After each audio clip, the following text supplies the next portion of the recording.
Cole Sprouse. Yes. Welcome to Call Her Daddy. Thank you for having me. Considering how private you are, I'm so happy that you're here because I'm excited for people to get to know you a little bit better. Maybe even have you talk about some things that you've never talked about before. Sure, let's go. Okay, let's get into it. No, I will say, I really like how conversational your podcast is.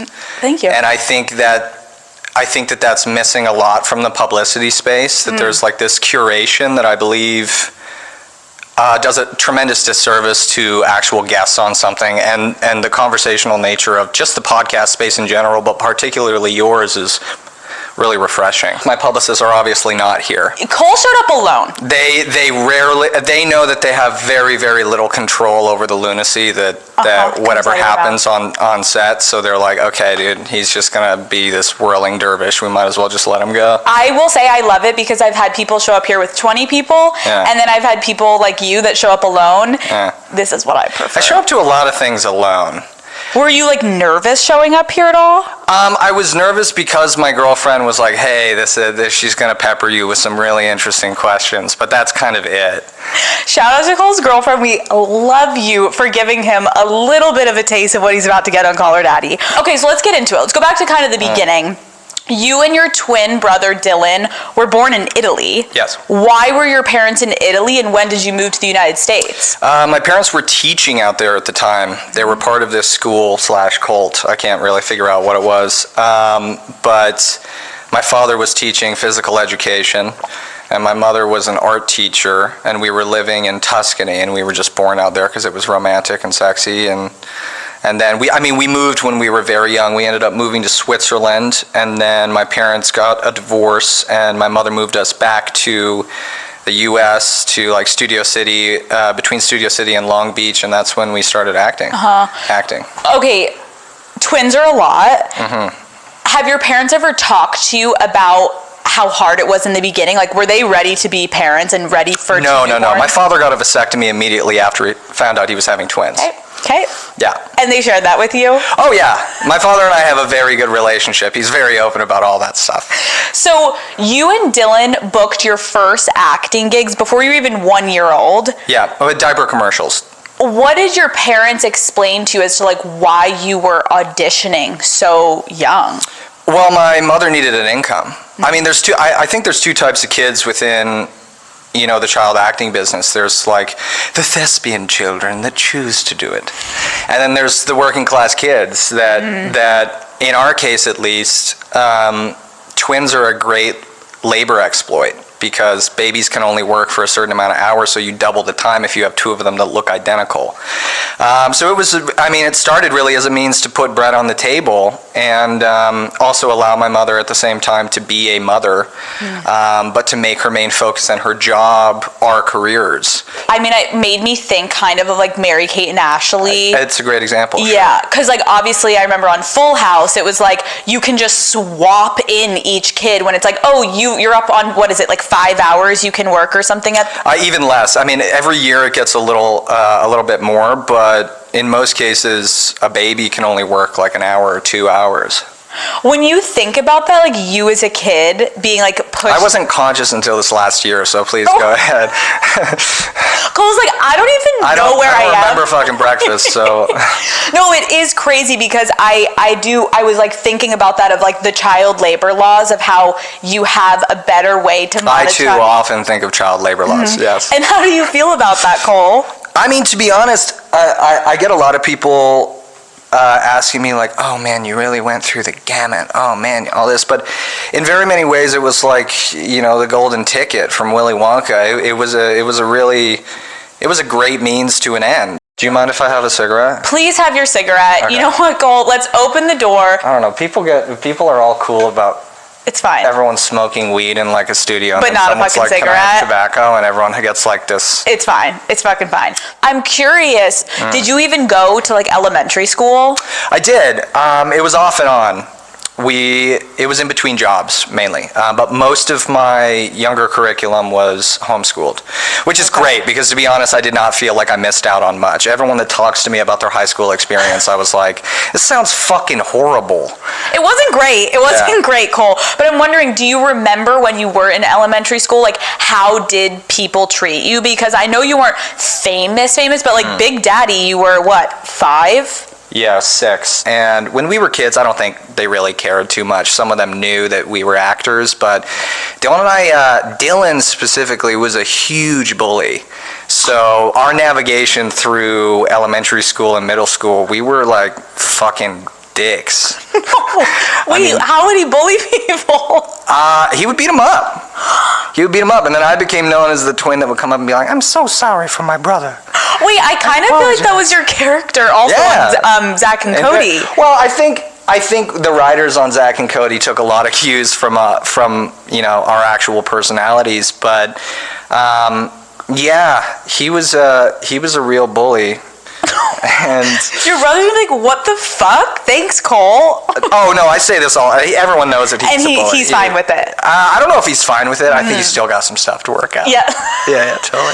So how are the two of you different in personality? Like, if people don't know you, they just know your on-screen personalities. What is the difference personality-wise? My brother's a lot more stubborn.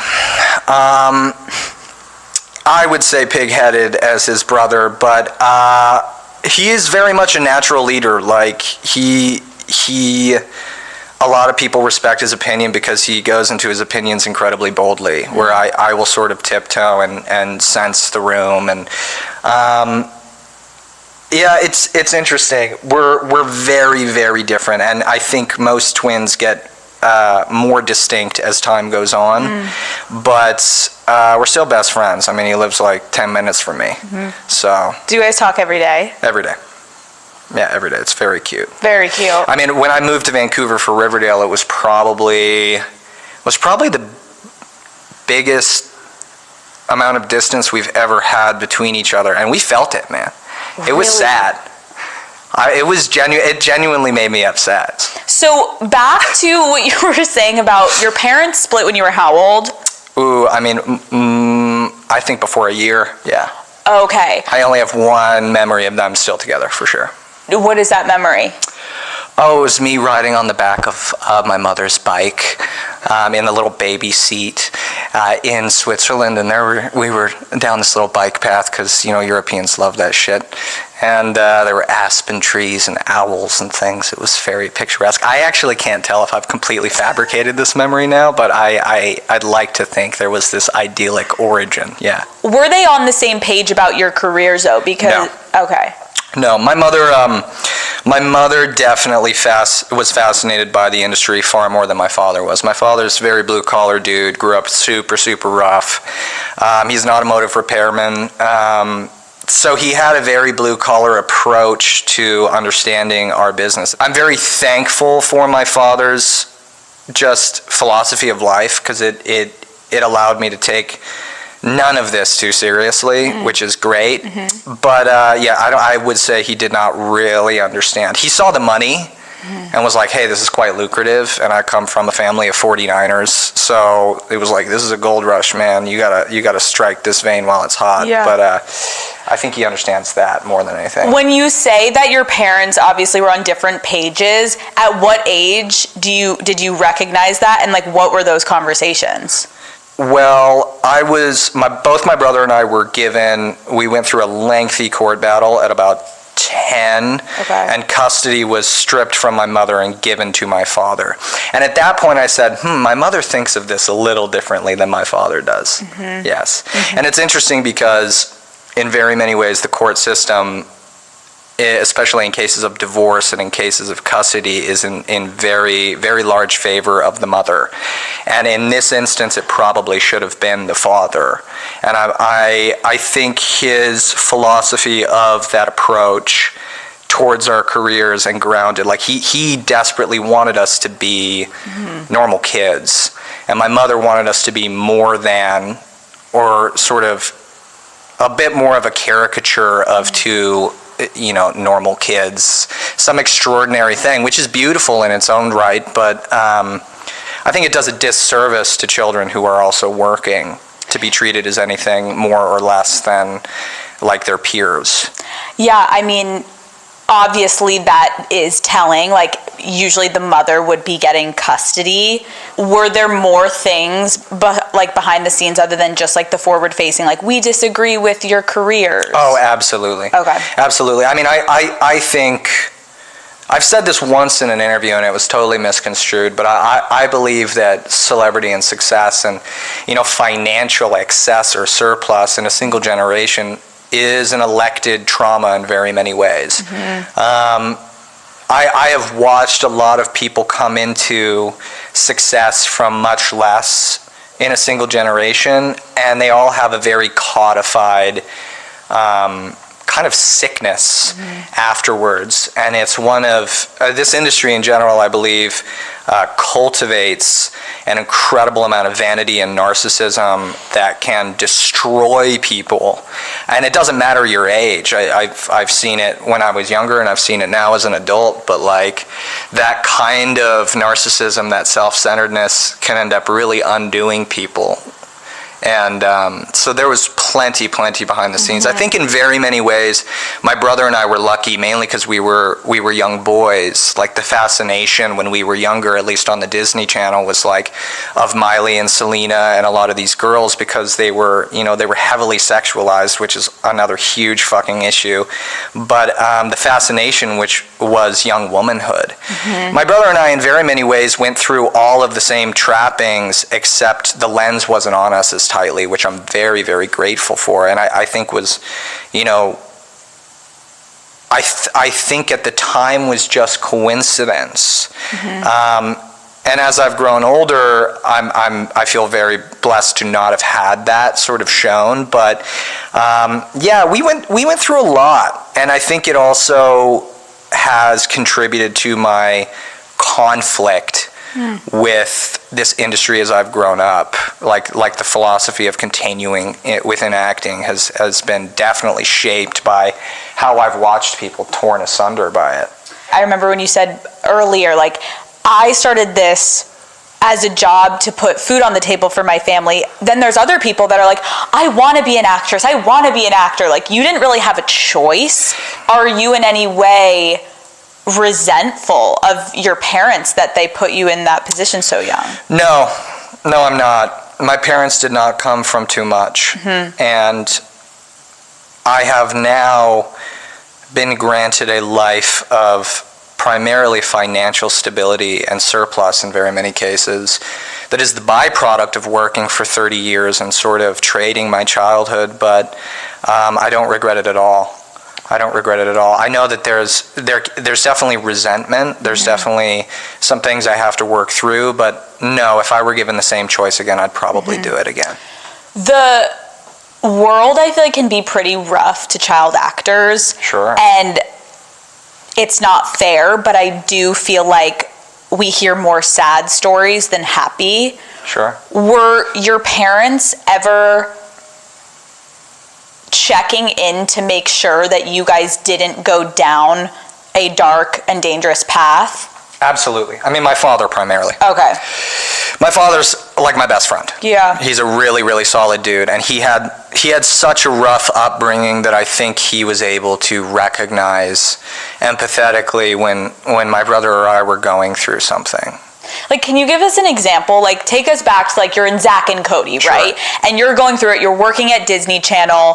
What is your dad saying to you guys in those moments? You know, funny enough, I get asked about Disney a lot because I think a lot of people want to sort of poke the bear and see, you know, how atrocious the channel was. By the time my brother and I got to Disney Channel, we were good. It was a huge boon to us. Okay. It was in very many ways a life-saving show. It provided us with an amount of stability and consistency and routine that really was needed for my brother and I at the time. Everyone has had a different experience there. I've had former Disney stars on, and every single person's recount of what happened to them or what they felt from it is very different. Yeah, that's interesting to me too.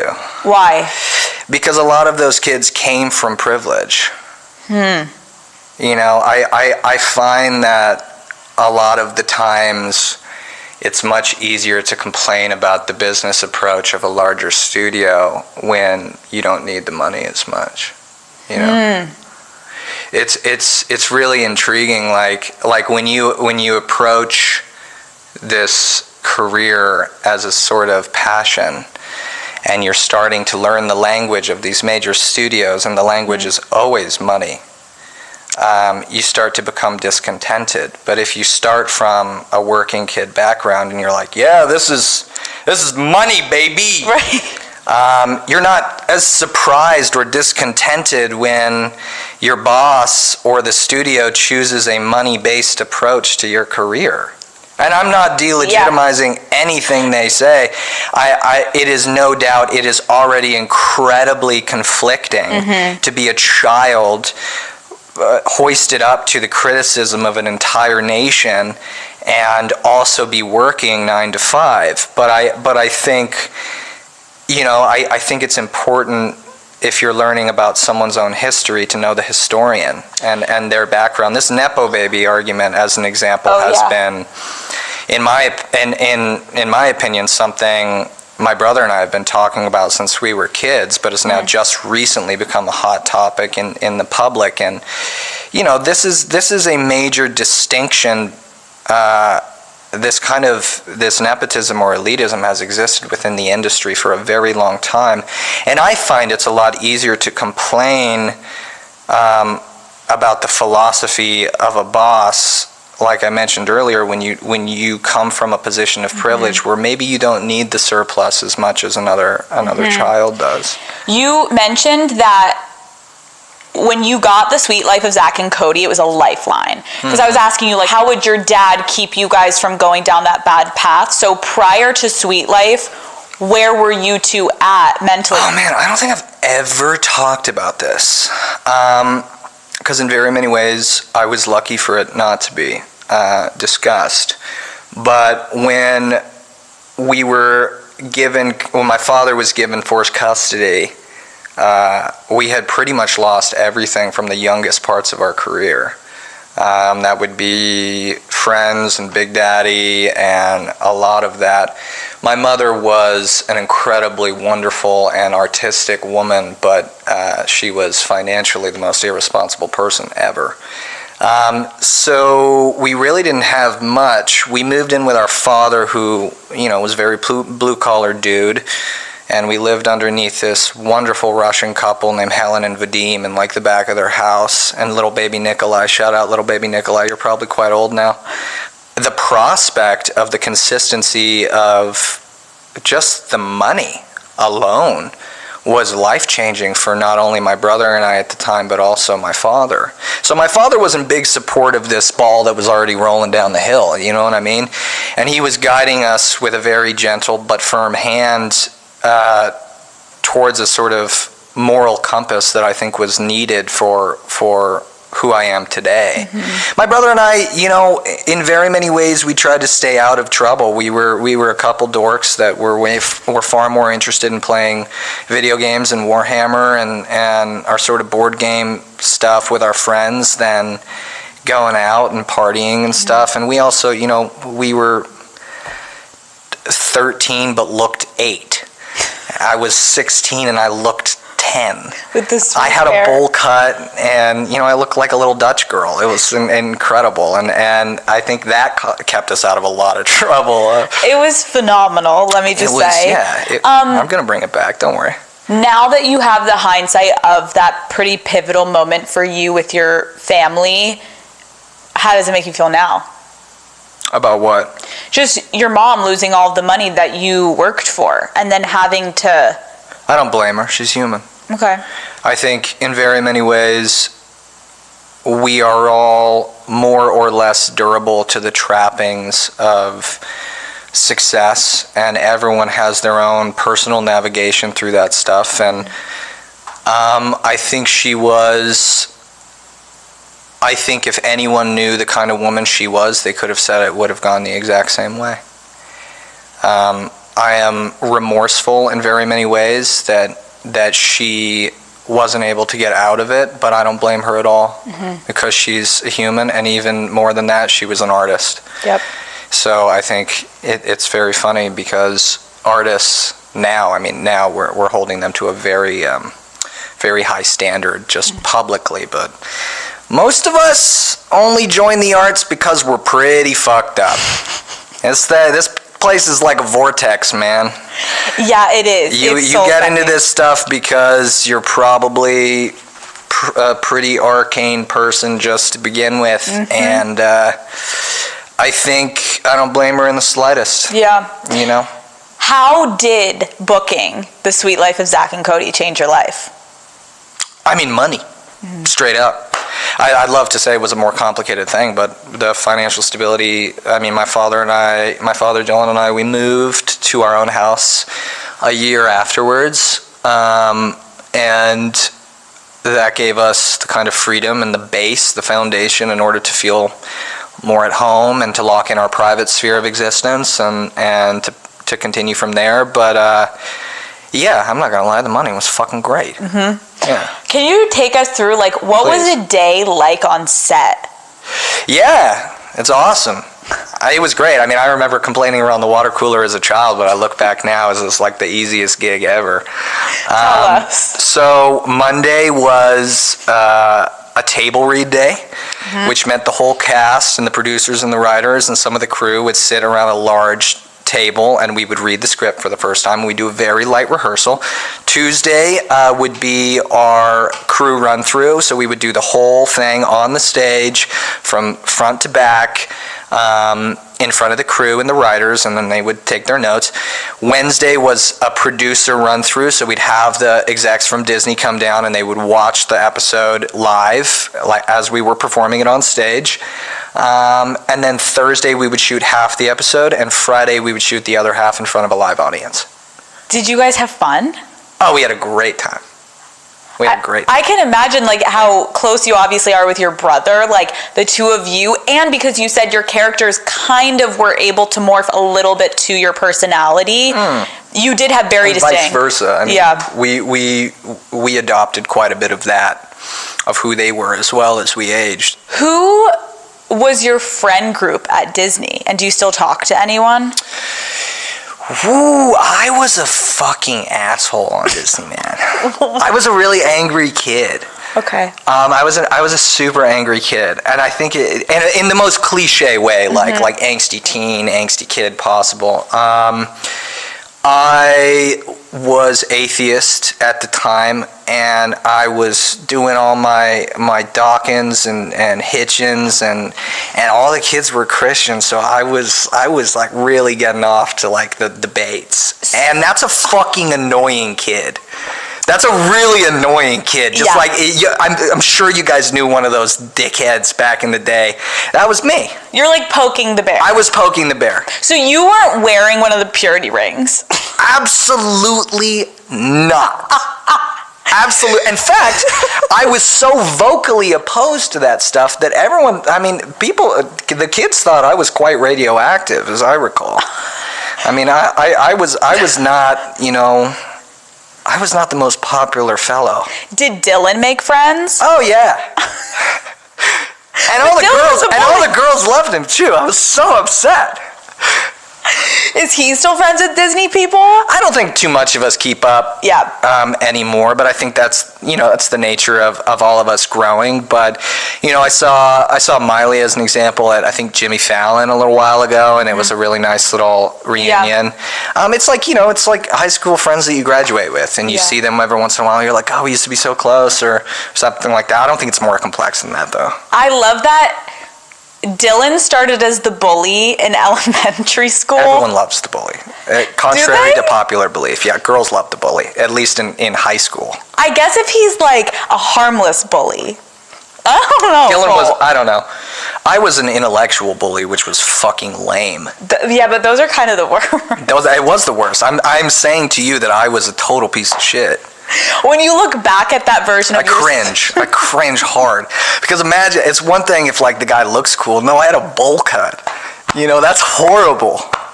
I remember watching the show and such being a dick. so like obsessed with you guys, and then when I got a tiny bit older, I was like, they need to cut their fucking hair. Yeah, you were fucking right. I wish you had just sat us down and been like, dude, get off I this loved thing. it. My brother had the same swoop bowl cut. That was all the rage back then. When were you finally done paying the bills for your family? Oh man,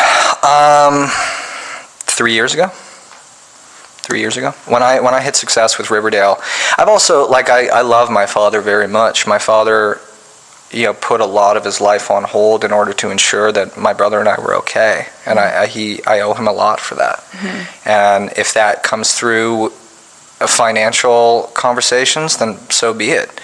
Like, I want to get my dad the fucking car he wants. I want to get my dad the house he wants. I want to make sure he's all good. It's just my father, my brother, and I in our family. So, I mean, that makes it a little easier for financial stability. But I don't really mind. What else is it for? Yeah. I like you once you realize the lifestyle you want to acquire financially, I don't think there's anything more noble than taking care of your family with the financial independence that you've been given. So are you don't have a relationship with your mom? Not at all. I mean, in truth, she lost her mind. I think it was the consequence of some weird alchemy of addiction and mental instability, and it's probably the greatest wound in my life, and also the greatest driving force for my continuing in this industry. But I miss her. I miss her a lot. She was an incredibly beautiful and artistic woman. Every once in a while, she'll reach out to me some weird hieroglyphic text, some macabre, Lovecraftian text that I try to decipher and try to pinpoint where she is. But we have a very, very challenged relationship. And I think before she had been lost to whatever madness she's currently in now, she really believed that I could be the best. And I think I still do it for her. That version of her, whatever that version of her was. To kind of keep her dream alive, whatever that dream is. Do you and Dylan have conversations about it? Kind of. It's a huge wound for the both of us. Yeah. Huge wound. So I'm just, a guy sitting in a buccal wool chair with some mommy issues. One of many of your guests, I'm sure. Oh, I was going to say, sadly, it's this is life, right? Yeah. We all have our family shit, and I appreciate you sharing it, because unfortunately it's something that a lot of people experience, where keeping a family together, it's way more rare than having a family that's got its shit. I tried for very many years. I tried all the things that people said I should try, and the things that I felt would be best to try and get her out of her station or whatever it was. But you know what? You can take a horse to water, but you can't make it drink, man.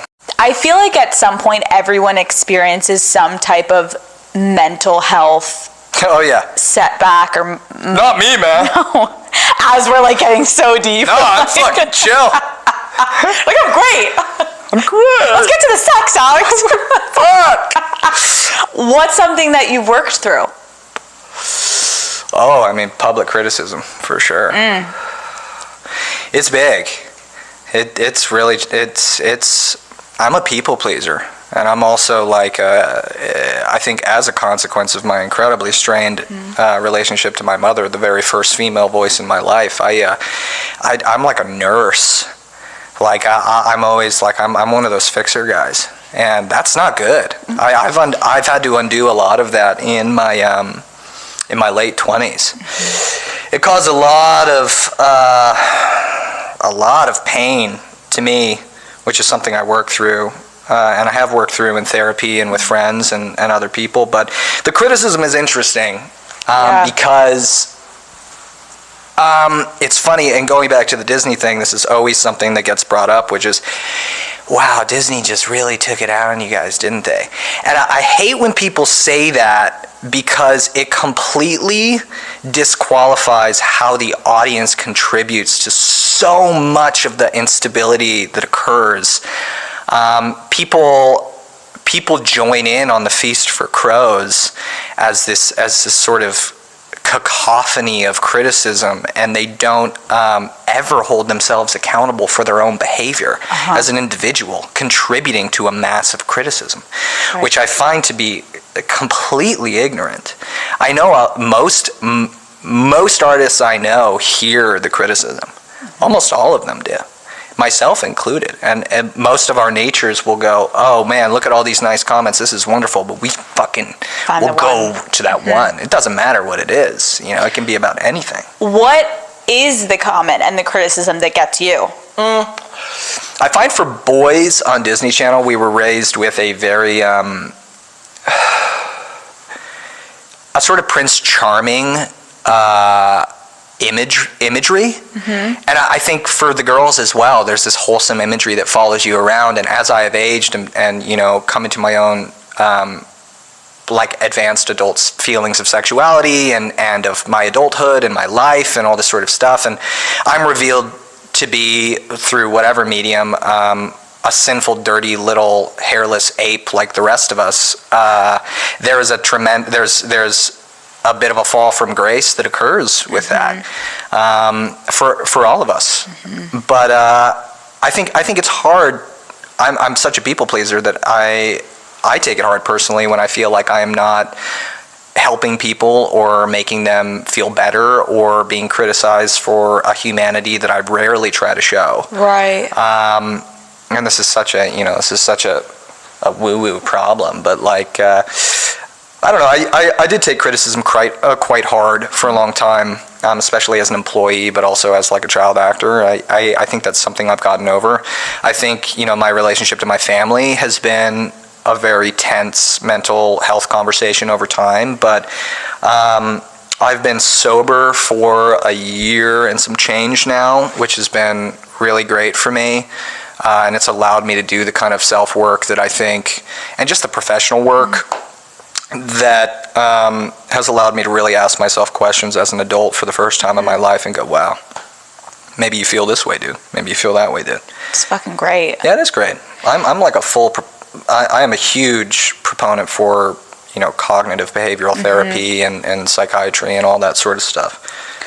When you talked about that, because I think it is interesting to people that watched you so heavily on Disney Channel, and then you talk about this, like, we have this image and this fall from grace. You and your brother, when you went to college, kind of really removed yourself from all of it for a little bit. Well, it wasn't a removal. We actually did the same thing, just in a different way. So if you think about it, as a child, you're sold as this immature public commodity, right? Like this juvenile thing. And then the world sees you as like this infantile entity. And then you hit your teens and you start to have this sexual maturation and this adult maturation. You start to see yourself in relation to your environment far differently. And so it's really an identity crisis. You start to want people to see you as the identity that you see yourself as, and many in that case take to public sexual display, take to drug use, take to these means of investing the conversation of their life a level of adulthood that they are not being afforded by the public. And I think my brother and I sat with each other and just kind of decided the best way to do that would be going away to school and coming out with a diploma, and that's for us at least. But in very many ways, you know, that's an arrested development, because I found myself in my early 20s going through a lot of that same dilemma just later. And I think every single Disney star, I guess, except for you guys, it's like we watch them maybe get on stage and go in a sexual outfit and be like, I'm not a fucking kid anymore, and it's like shoving it in our face. I'm an adult. I'm an adult. Take me seriously. I'm not the little girl anymore. I think it solved the same issue to the public, but it didn't solve it within ourselves, right? Like the publicity worked, right, but it didn't do the healing part. You know, you have to do the self-work in order to heal from that. You have to have that open conversation with yourself in order to even grow past that. And I think I think I experienced that much of my early 20s after school, because I got back into acting, and the show Riverdale took off overnight and reintroduced me to this buffet of decadency that I had. I had just as much potential as I did as a child to fuck up. So I think that sort of stuff is really valuable if you're actually sitting with yourself and doing the work. Yeah. When you started talking about getting away from child acting, going to college, and trying to kind of explore, it did make me think, obviously, about you and your sexuality. When did you start dating? Like, how old were you when you had your first real relationship? You want to hear about how I lost my virginity? Please tell us. This is such a great story. Okay. I feel like it says so much about me. Okay. I was 14 when I lost my virginity, so this is still bowl cut guy, right? So just, if you guys are getting the visual. I was on a family trip in Florida, and I met this girl who was older, all right? So that's already dubious. The first night we kind of made out, and the second night, all my buddies had already lost their virginity at this point. I was 14, so that says another thing. But we were down at the beach. This actually makes me nervous. It's so cringy. We were down at the beach. I knocked on her hotel door. She came out. And we went down to the beach, and we were on some chaise lounges.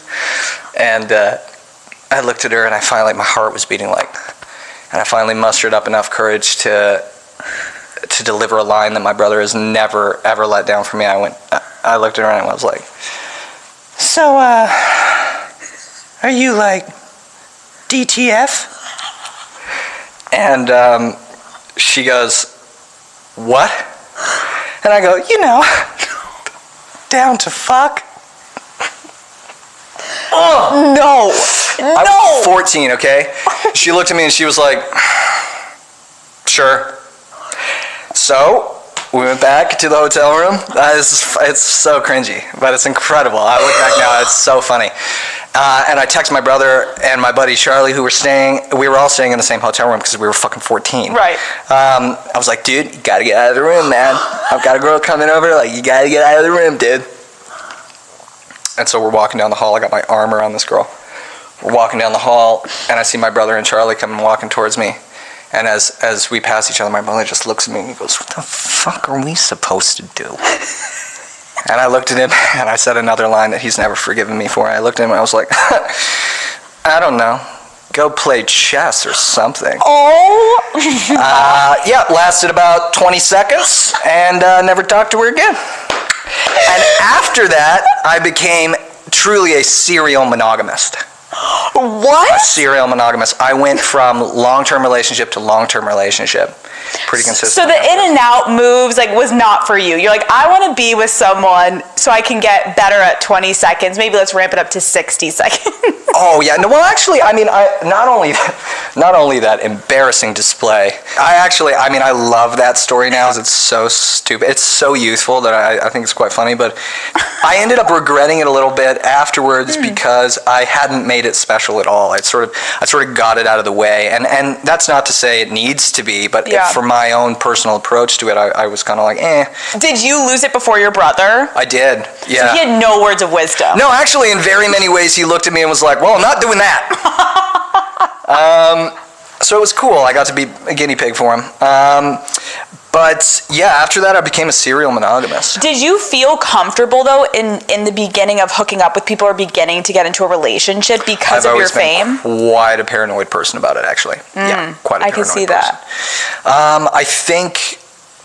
I think there's always a sort of level of judgment and performance that goes into that first experience that I think was compounded for me quite a bit because of my own insecurity of public discourse and all that.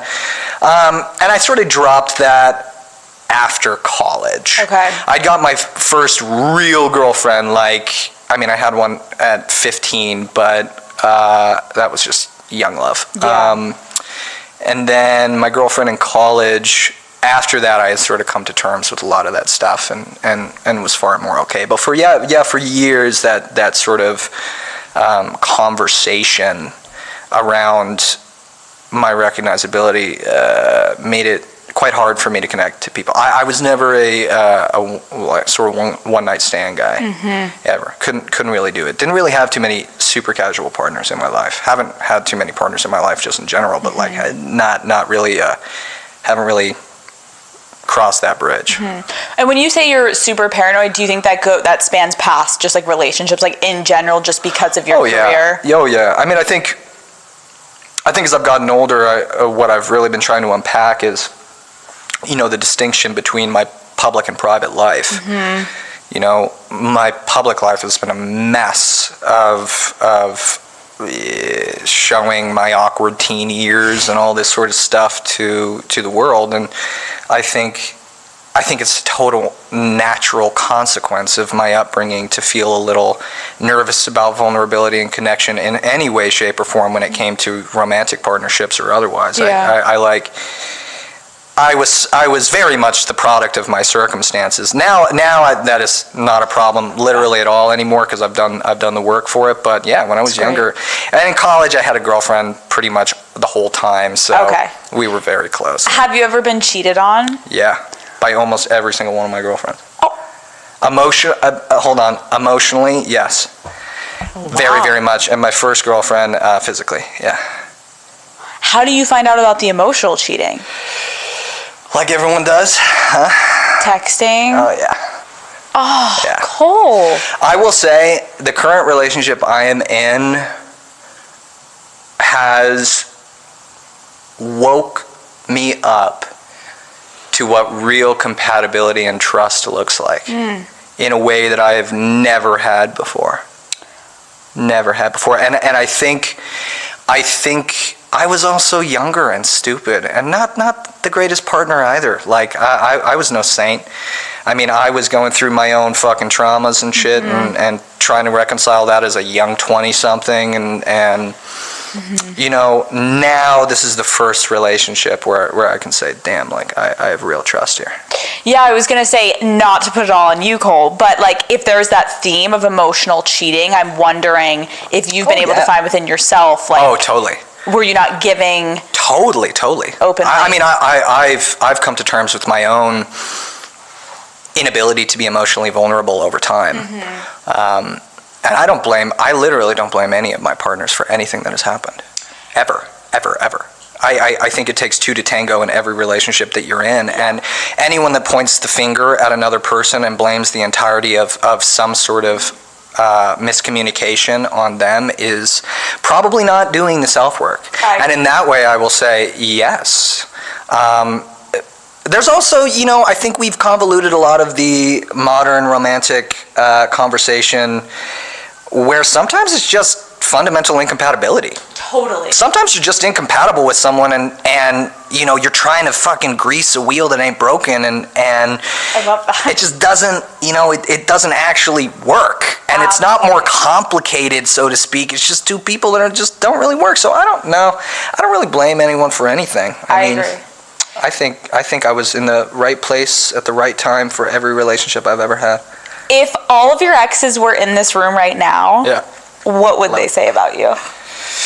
That probably most of my relationships were had a stronger sexual foundation than an emotional foundation, for sure. Would your current girlfriend say that? No. Progress. Yeah, it's progress for me. I think also that's what your 20s are for. Totally. I love that. Like we've had a very complicated relationship to mistake now in 2023, but most of us forget that your 20s are pretty much almost primarily all mistakes. Yep. Not mistakes because it shouldn't feel regretful, but it's definitely a learning process. We're all fucking sinful things. Totally. All of us are stupid and fucked up and selfish and narcissistic, but also beautiful and loving and loyal and caring. And I think as you get older, you kind of tease out what makes you feel better and what doesn't make you feel better. And I'm 30 now. It's not that I'm trying to speak from an enlightened place because I know that I'm gonna continue to fuck up in my life, but like I definitely think I learned a lot from those last relationships for sure. You're gonna want to light the cigarette for this one. Great. Thank you for giving me that. You had a relationship with a castmate on Riverdale. How did you navigate a breakup with someone that you work with? Ooh, it was really hard. It was really hard for both of us. And that's okay.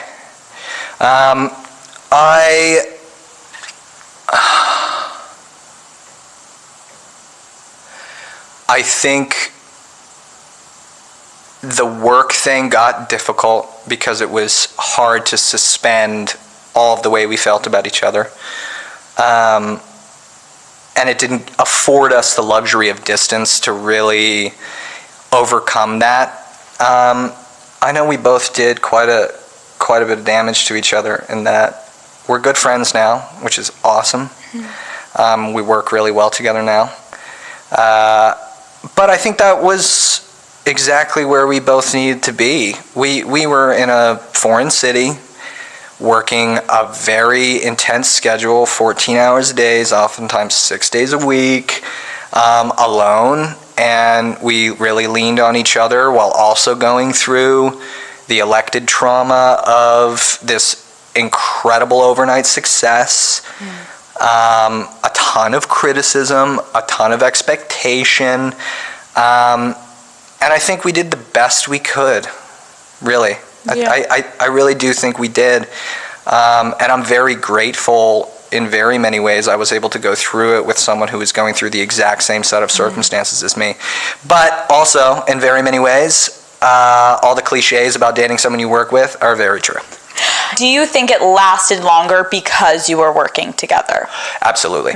Yeah, absolutely. I mean, there was a lot of pressure towards other people, really. I think if I had loved myself a little more, I probably would have left a little earlier.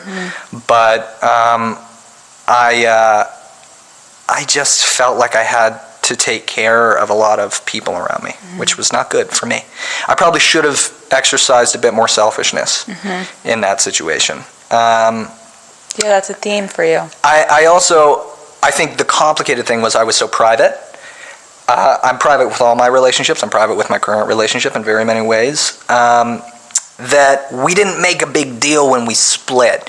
So afterwards, I was photographed with, as a single man, dating other women, and I think it caused people to think there was something dubious going on. And I took a moral stance that I was never going to talk about it. It didn't need to be said, but I have realized now in hindsight that I probably should have said something almost right away. So you're saying the timeline looked a little murky of like, absolutely, people didn't know you broke up, and then we see these pictures of you with another woman. Oh yeah, absolutely. And then they're like, wait, are you cheating on her? But you guys had already ended. Because I didn't think the public needed to be afforded the luxury of my own heartbreak or whatever the hell that was. But I'm realizing that gray area created a lot of rumor and gossip that would end up affecting me and my mental health quite a bit afterwards.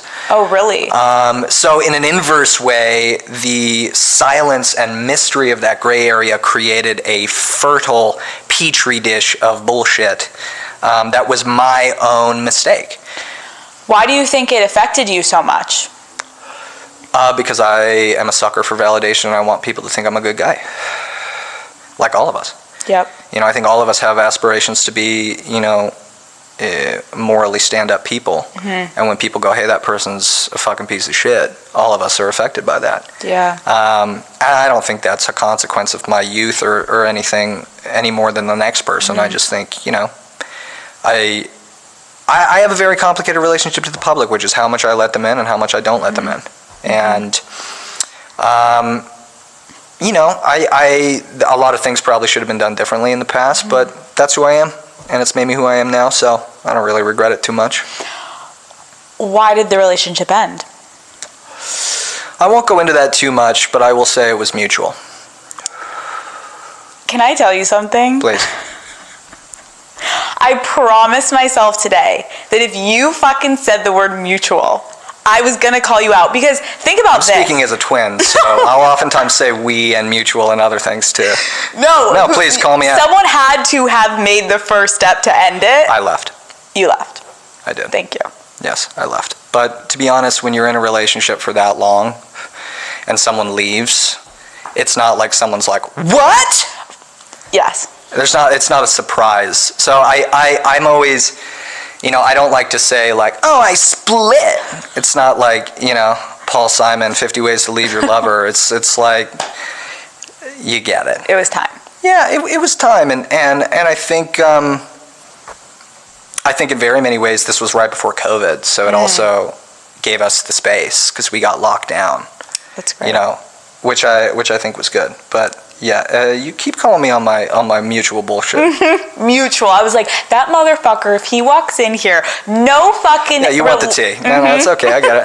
No, I get it.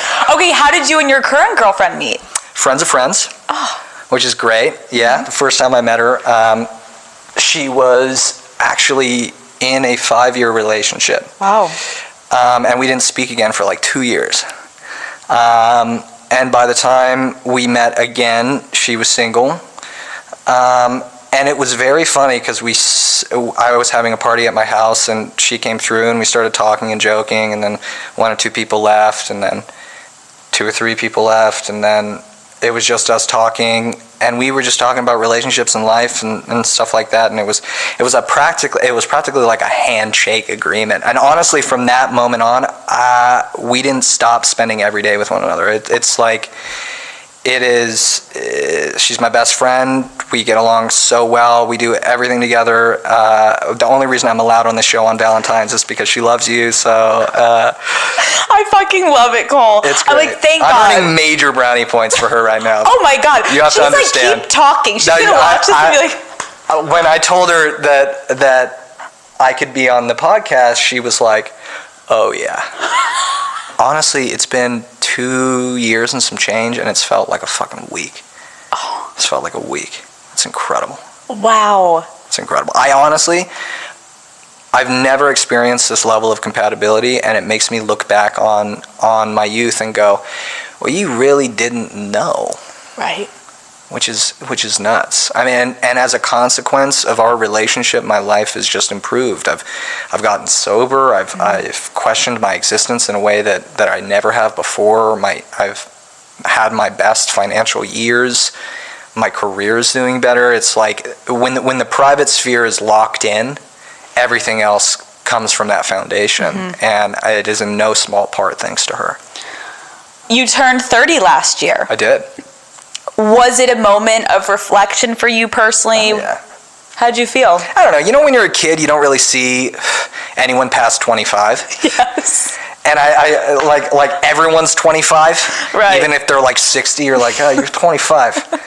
When I was young, I thought by 25 I would have it all worked out. Mm-hmm. I'd have the house and the white picket fence and the kids and the Labrador Retriever and all that bullshit that we grew up believing. And my father was 27 when he had the 2 of us. Wow. And when I hit 30, I had some puby facial hair and some long hair pulled into a fucking hipster man bun like a total cliche. Some Silver Lake cliche. And I was standing on the beach on the same sand that my father had stood on when he was 30, but two 3-year-old twins were running around him when he was 30. And he had the same hair and the same puby facial hair. And we look very similar. And I said, wow, our lives are really fucking different. Really different. I don't know if I've fully come to terms with it yet, but I feel more confident and more self-assured than I ever have before. And I think all of us have had delayed gratification with the aging process and in our generation than our parents' generation. Yeah. Like, they were just fucking all gas, no brakes to pretty much every fucking thing that was happening in their life. Yep. They were like, fuck it, I'm 22, it's time to have 6 fucking kids. And you're like, damn. Whoa. Damn. I agree. All of us now, we're 30, we're like, I just got it together. I lived through 2 recessions and fucking all this shit that we've gone through that most of us have a kind of arrested development in very many ways that now at 30 I can say I'm breaking out of, and most of our generation is breaking out of now in our 30s.